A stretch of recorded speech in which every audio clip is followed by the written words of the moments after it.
Hello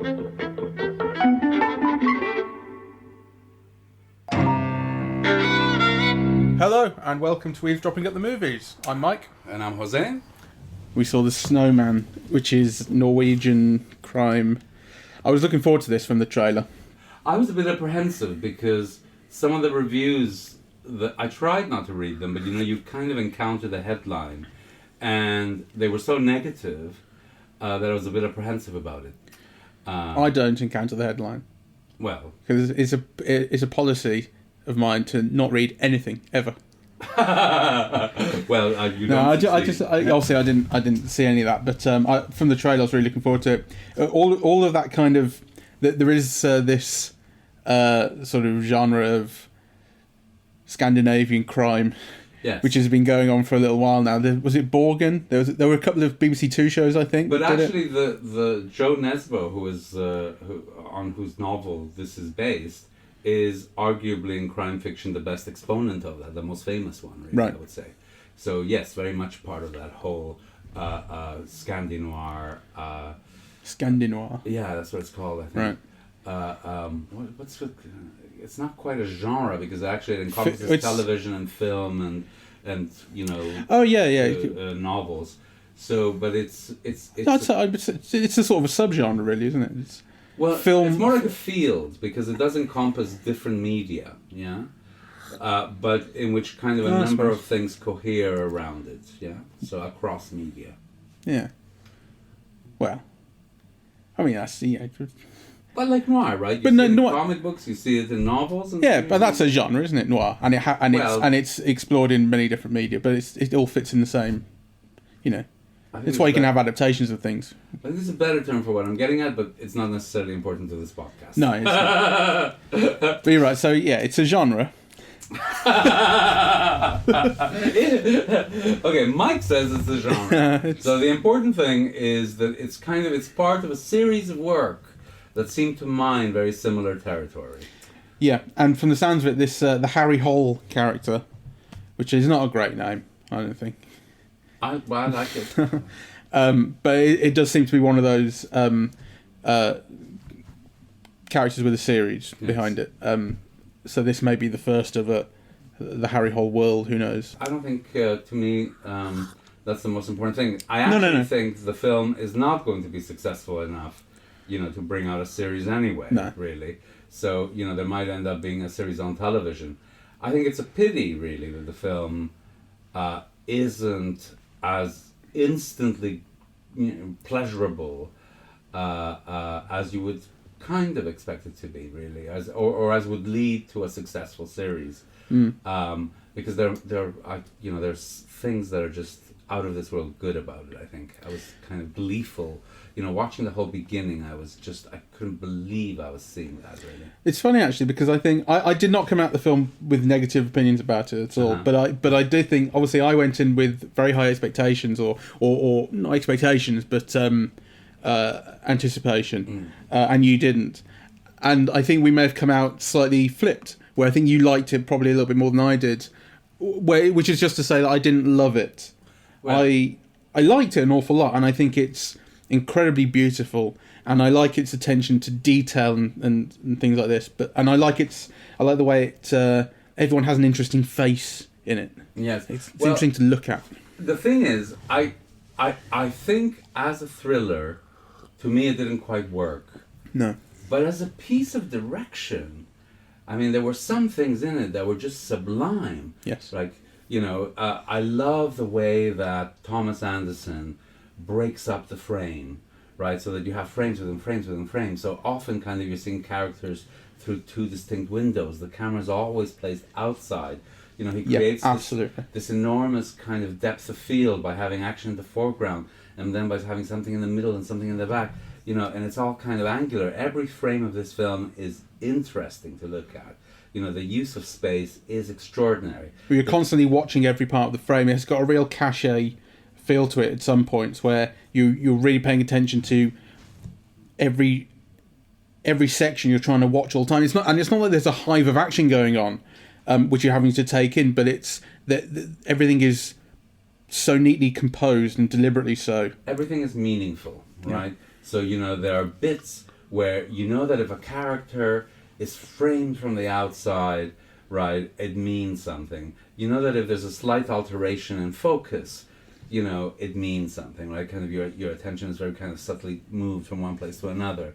I mean, kind of, it seems that like everything in the film is meaningfully composed and very expressive, you know, and I just loved looking at it because you feel, you know, this is a real movie. This is kind of what you can see and detect and take pleasure in and find meaning in on a big screen that actually kind of you might have missed if you were watching it on a smaller screen. Like it occupies the whole frame meaningfully, and it does so very imaginatively and inventively. It pairs very well with the last film we saw, which was Blade Runner, in that respect. Yes. In that it's a story told primarily visually, and with a great deal of control and expressive, sort of creative direction behind it, and it's not going to do very well. Yeah. Well, you know, kind of, both films are interesting, I think, in a way, you know, because the whole, this is the theme of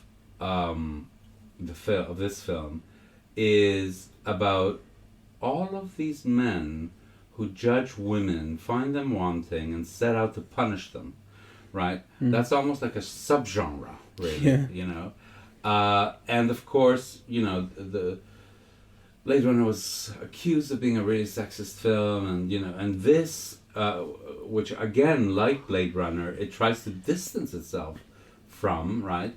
But it mines that area of, you know, these serial killers that are men and what they do to women and why. So it's almost like violence against women is built into the genre, really.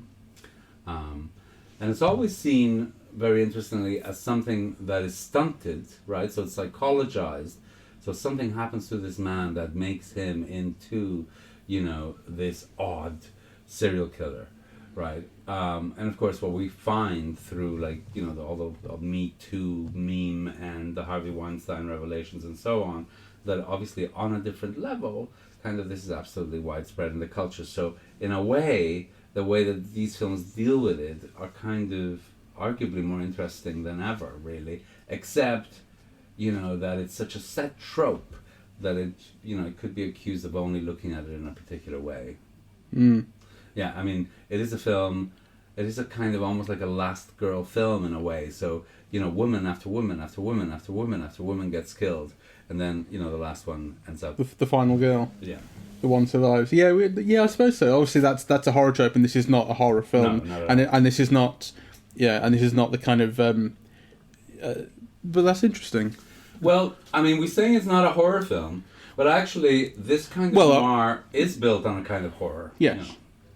Yeah, absolutely. I just mean it's not you know, it's not a Friday the 13th. It's not, you know, a group of people being hunted down and so on. It's a crime procedural. It's a crime procedural, but with horror elements, because I thought some of the things are quite gothic, actually. The use of the snowman, you know, and the way that the snowman is pictured for us, right, and the significance of the snowman, and the way that body parts are laid out in this deliberate, extremely creepy way. They're horrific imagery. And highly symbolic, right? It has and then of course there's the whole landscape, which is so beautifully used, right? Which is, you know, all this iced, like, so everything is snowy, but it's frosted. You know, everything is like really prettily frosted over, right? And it looks beautiful, really. But this is kind of like the site for murder, right? Like, you know, kind of, you know, under this frosted. Beautiful to look at place hides all of these, you know, inner demons that get acted out in a way that then despoils the snow, right? So there's that kind of incredible image where the body is discovered under the snow, you know, with a flock of seagulls on top of it, you know, kind of, you know. That one, that's not under snow. Oh, actually, maybe I'm just like thinking of something else. I'm thinking of the chickens. No, the chickens is different. This is the image where the detective, who is the father of the heroine, finds the body, and he sees these seagulls, right? That's when he fires his gun, isn't it? Yeah. And they all scatter. Exactly. Yes, that's it. and it creates almost like this hieroglyphic on the snow. But then the camera moves in, yeah, and then you Yes. see it differently. The whole cinematic dimension of this film, I think, is gobsmackingly good. You know, I think where it kind of fails for me is as a suspense. I think that We knew who it was like a third of the way into the film. well, knew is putting it strongly. I had a guess, and which turned out to be correct. I told you, a little bit way to the film, but it was a slightly facetious guess. I thought we ought to say at this point, like, spoilers are, we obviously, as always, we're going to talk about in detail what happened. So if you haven't seen it, this will ruin it. But so the killer, there turns out to be one killer, and it turns out to be this cosmetic surgeon who is the boyfriend of Harry Hole's ex-girlfriend. And it's when I think it was when he was talking about being a cosmetic surgeon that I said to you, oh, it's going to be him. But that was really just because he didn't have... It was because he was a cosmetic surgeon, and because the way that the bodies are handled in the movie is very precise, and they're cut up and laid out very cleanly. And I thought, well, that takes a surgeon. Yeah. But I mean, I didn't have an awful lot to go on more than that, but it did turn out to be correct. Well, the film sets up various possibilities. Yeah, right? exactly. One is the guy who is fumigating Harry's house. Another one is the husband of one of the victims, right? But to me, it kind of Another one is the business leader, J.K. Simmons' character. That's right. Who, because at one point it appears it's going to be a rather Harvey Weinstein-esque sort of, Yes. Sort of Jimmy Savile kind of political, powerful organisation of creeps Yes. in charge of it, which it turns out not. Well, there seems to be something for that going on, but There that's is. not the serial killer's Yeah. place. I mean, there's a subplot in which that, in fact, is taking place, really, but it's not the dominant plot. And it's in not the film. solution to the crime, to the murders. You want to say anything about the cast? The cast is wonderful. I mean, I didn't know an awful lot. All I knew was Fassbender and Rebecca Ferguson, who I like a great deal, and I was looking forward to it on the basis of them. And then as you're watching the film, Chloe Sevigny, J.K. Simmons, James Darcy, Toby Jones, all these people start showing up in very well cast, Yes. all really well pitched, playing apart from J.K. Simmons, who's everyone has an English accent. We say, okay, this is Norway, but everyone's just speaking English accent, so fine, I guess. J.K. Simmons is weird. Yes. I don't know if it's supposed to be weird or if he just can't really do an English accent. I like them, Bit of though, yeah, it does. I mean, there's Slightly offset. The person who I thought was weirdest was Val Kilmer, because he seemed dubbed or something. Yeah, he did. Right. So I think a lot of the dialogue has been dubbed, but I think some of it, I don't know if it's unsuccessful or if it's deliberate. It's weird with Val Kilmer. yeah, it creates a kind of a distancing effect. So on the one hand, I was very glad to see him because I loved him, in films of the 80s and 90s, really. But he's got this odd look, like he's had too much plastic surgery or something. But on the other hand, he looks much more aged than he should. I mean, he's somebody who should be around, Tom Cruise's age, right? But now looks like he could be his grandfather, really. It's like Nick Nolte. Yeah, and then the way that he spoke seemed dubbed. It didn't seem to emanate, from his body. So it had that very odd distancing thing. The person who I'd like to point out as, to me, being absolutely extraordinary in this is Chloe Sevigny. Yeah. I mean, first of all, she's playing a dual role. She's playing twins. But there were moments when we first see her where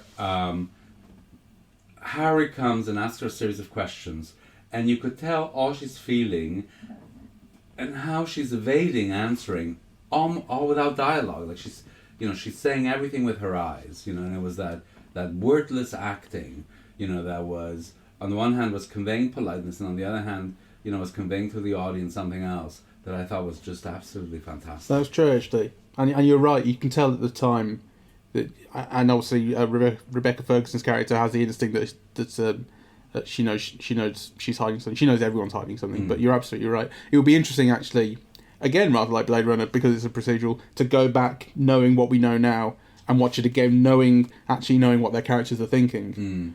It would be interesting to see it twice. I think you're right about her. I wanted to bring her out in contrast to Michael Fassbender, whom I loved watching, and he's very beautiful. He's extraordinarily beautiful in this, actually. But the film is telling you one thing about this character, which is that he's an addict, that he can only live for his addiction, that he's got to shut off everyone around him because, you know, the drink occupies his whole mind. You see him initially, you know, as a drunk sleeping in a park, and as a drunk being kicked around in the street, you know, completely unconscious. And then actually you're told that, but then all that he does doesn't convey any of that. You know, he's just like this beautiful, sad man. You don't feel it. You see him drunk and unconscious once. Yes. You see him sort of quite pointedly turn down a big shot of vodka at another point. But yeah, it's all you're told it rather than shown it. You're told he's an addict, and you go, okay, well, I guess I have to believe it. But he doesn't really seem to have an effect. He doesn't convey that. You know, I was thinking when watching the film, I wonder what somebody like Nick Nolte or Harrison Ford would have done with that. You know, because certainly like Harrison Ford came to mind, because it's almost like you wanted a certain depth, a certain sourness, a certain tiredness and anger at life, right? Yeah, kind of, rather than just, you know, this very pretty sadness. I think in part as well, I think part of why it ends up feeling malnourishing is that you are, it is implied, I think you're allowed to believe for quite a long time that this child you see in this pre-credit sequence, you see a child whose mother is being raped and kind of apparently kind of forced into isolation by this police officer and then this police officer is this child's dad, I think, or thinks. Yes. Ultimately, the mother commits suicide. And so you're then kind of led to believe that this child grows up to become Michael Fassbender's character, which turns out not to be the case. This child actually becomes a serial killer. Yes. So I think you're spending a lot of time, although you don't believe it, you probably won't believe it, you know, kind of fully. You are encouraged to buy into this. Yeah, okay, so this guy has something in his past, which is this kid thing. And then when it turns out not to be the case, it feels rather empty. Well, that's interesting. I mean, I didn't. It wasn't an assumption I completely made, but I felt the film was helping me make it. I didn't. Okay. I didn't make that assumption. I don't know why I didn't, because actually now that you say it, I probably should have, really, you know, but I didn't. And actually, maybe I think that's the problem with the film, you know, kind of where it, you know, the way that it's structured. You know, so on the one hand, it's got kind of this wonderful architecture, cinematic architecture, if you think about, you know, the lighting and the imagery and the camera movement and so on. But on the other hand, it doesn't have a good structure. You know, I would have liked to have had more suspense. Yeah, I would have liked for the end to have been a discovery.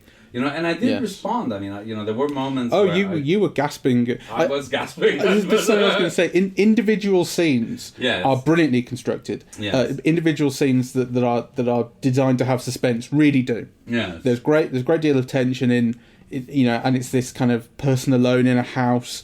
You see something in the background, or something jumps out. You know, something kind of comes into frame where you weren't expecting it. All that kind of thing is very, very well done, and those scenes are very well constructed, but the plot is what lacks tension and suspense. Yes, I think and so when it comes to the crunch point, and you're finding out exactly what's happened right at the end, and there's a kind of eventual showdown between Fassbender and the killer, it lacks. It's not very effective. Ultimately, it lacks kind of drive and feeling. Do you think that it has anything to do with it being very much, you know, what they're now calling like a transnational film? I myself would have said, you know, that it's a European film rather than like, say, you know, a Norwegian film or a British film, right? That it is a European film. So, you know, it is based on Joe Nesbo's work. It has local actors. You know, it's shot in Norway. Then it has kind of, a cast that is English, French, Scandinavian. I think J.K. Rowling is J.K. Simmons. J.K. Simmons, sorry, is the only American. Oh no, there's actually Val also Kilmer. there's also I think the transgender woman from Sense8, right? I don't know her. She's got this very distinctive, lovely voice. And I Obviously, thought that- Fassbender's Irish as well, Irish German. Okay, Irish German. Yeah. So it felt like a European film, which I kind of liked, but I wondered if so on what level does it become kind of like this European film intended for a particular audience that's familiar with all of those elements, and to what extent does it just become kind of a Euro pudding where it's made up of all of these different bits that none of them add up to something greater than their parts. I did feel quite strongly that as much as I liked the cast and I think they did a very good job and I enjoyed seeing them, I was consciously thinking for quite a lot of it that wouldn't this be better if it was actually in Norwegian with Norwegian actors, a Norwegian language film. Yes. For one thing, it might provide the film a better excuse for not performing well at the box office. Well, No, I think I think because the film does have a very good sense of place and the sort of landscape, but it would be stronger were it actually Norwegian language. I don't know. I mean, because when we think of let's say one of the Cirque or Siodmak or Billy Wilder films, if you think of who worked on it, a lot of them were people who were all European emigres, and and even the cast were often a mix of American actors and kind of people who'd recently immigrated. The mix of accents kind of was a joy. It made sense in American films somehow. So you could argue that those films were also maybe transnational, except their intended audience, the audience they addressed, the audience they were trying to communicate with, throughout all of that classic period at least, was very much an American audience first, right? Whereas I'm not sure who that intended, primary audience of this film is. Would you say it's European, or would you say it's, Anglo-American? Or I'm sorry that it doesn't work more effectively, because I'm becoming a huge fan of Thomas Anderson, right? Like, I love Tinker Tailor Soldier Spy, and again, it's a film that didn't please people, because I think it was one of those films that is meant to be seen on a big screen, that kind of, if you're not understanding the film through visuals and kind of, you're only getting half of what it is. The plot is too thin an element to communicate all the story, that other aspects of cinema are conveying to you in that film. And it was a film that I thought, again, was absolutely beautifully directed, but ended up not pleasing audiences, who expected, I suppose, different kinds of excitement. Or more excitement.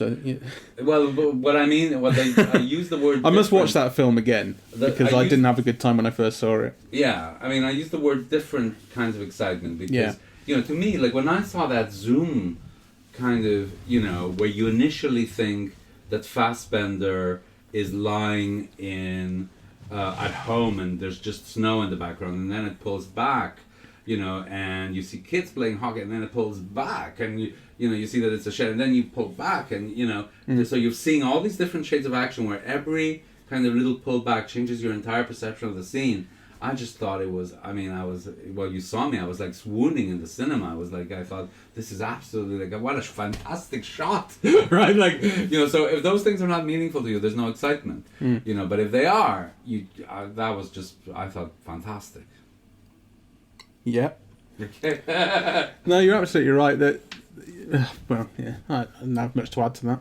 So, a last. Well, let's talk about this this kind of subplot that links into this Weinstein story.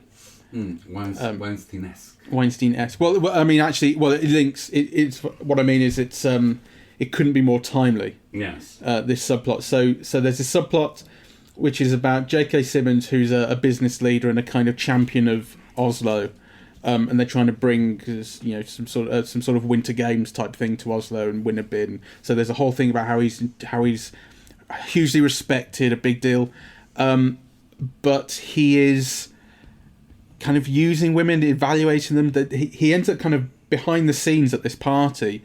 There's just him and a henchman, and this henchman has a girl with him who he removes her clothes and he takes a photo. What's going on with this? Well, I mean, to me, there was a sense that this doctor, who's involved in charity work with this very rich industrialist who's played by J.K. Simmons, is his pimp. So he's obviously trafficking women whom Simmons can then do stuff with. Actually, what you get the sense that he mostly does is he takes a picture, doesn't he? I mean, I don't know what the... I might have to read the novel to find out exactly what the picture thing means, right? But then these women are kept prisoners in his house, in the doctor's house, yes, right? So it's just kind of like an underlayer of sordidness and misogyny, right?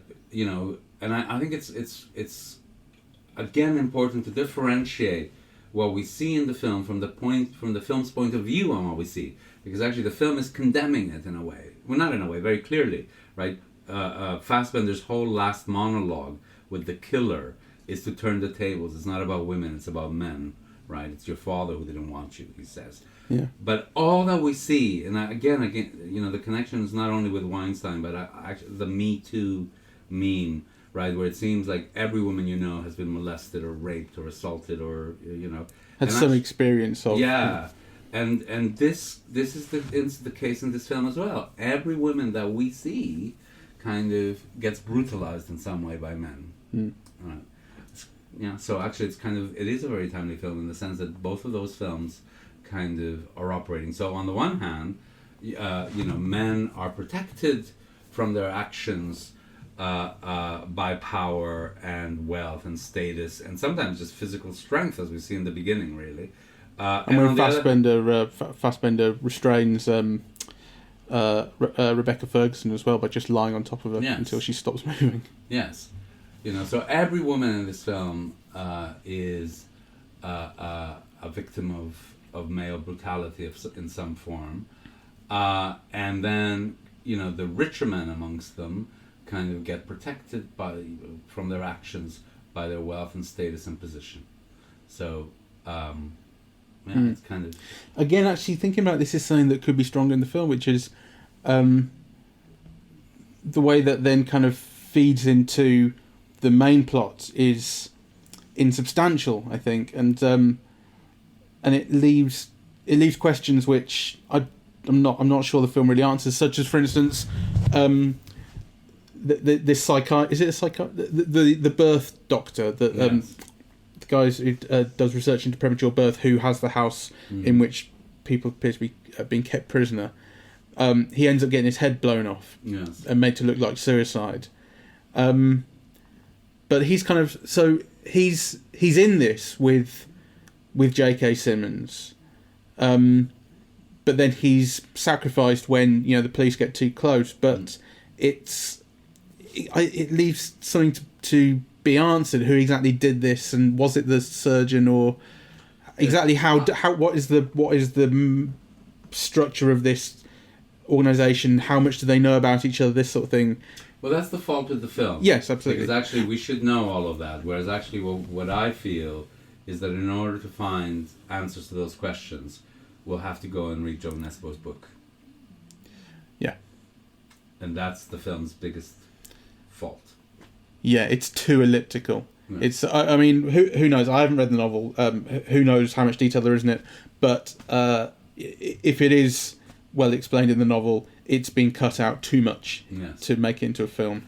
Let's end on a positive note, because I think there are absolutely fantastic things about this film. I do think the direction is absolutely fantastic. The locations are incredible, and they've just found this beautiful, like I say, sense of location, and just some of the shots. These great overpasses, these roads that wind, and then the way that the long lenses used to compress the space to make this bizarre, twisted sort of ribbon of tarmac crossing over a frozen lake. These things look beautiful. I love the way that as the camera moves in, it's constantly reframing everything for you, right? So kind of your perspective on it changes, and it does so in an expressive way. So for me, all of that was absolutely gorgeous, really, and it's incredibly skilled, right? I think the real artists who made this film. I also loved a lot of the performances. I thought, the work with the actors was very, very good. What I didn't like is that, the film leaves you with too many questions, and that it seems weakly structured, and that, as you said, though individual scenes are very suspenseful, the film as a whole isn't really. It's a bit slack.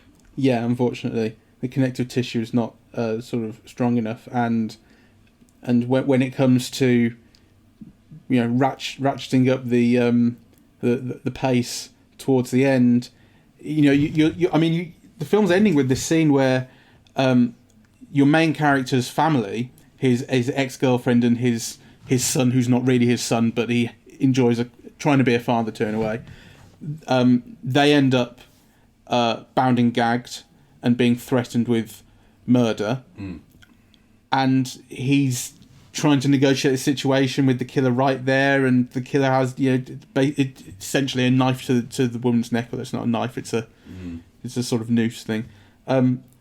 Point is, there should be an incredible amount of tension there, and there is a little bit, but it's not.